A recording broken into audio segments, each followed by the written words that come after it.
I'm just happy that the Crimson called me Harvard's most successful dropout. Bill Gates dropped out of Harvard because, like you, he loves to customize. Customizing his educational experience is something he did from an early age. When Gates was a child, the most logical and efficient way to get an education was to attend class and get good grades. Through 8th grade, I was sort of enjoying the fact that I could do reasonably well without any effort. They had this thing where you'd get an effort, which would be 1, 2, or 3, and then a grade. And so the ideal I always wanted was an A3, where you had the least effort but the highest grade. That entertained Gates for a little while, but by 9th grade, he looked to customize what he learned and turned his attention to the new school computer.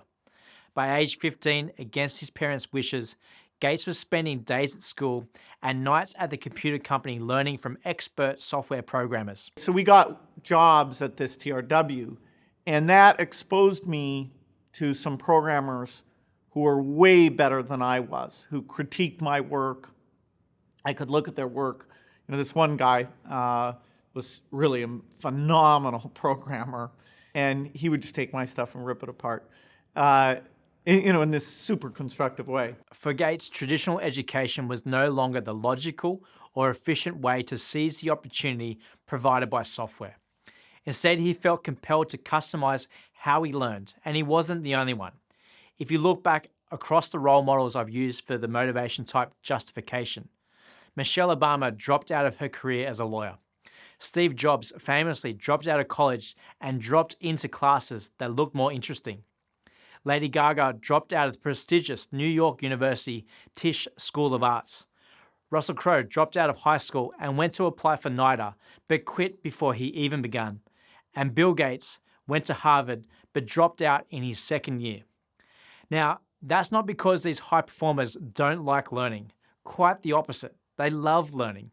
They just need to be able to do it in their own way. People say I'm a dropout, which is literally true, but because I like college courses, the online college courses, there's a company called The Learning Company that I buy tons and tons of their stuff, and I do at least 4 or 5 courses a year. In a sense, I like going to college more than anyone. Okay, so what can you learn from this? Don't give up if the traditional path fails you. I want you to recognize that your need to customize comes from your need to find a logical and efficient solution for you. However, don't be surprised if others find this disruptive.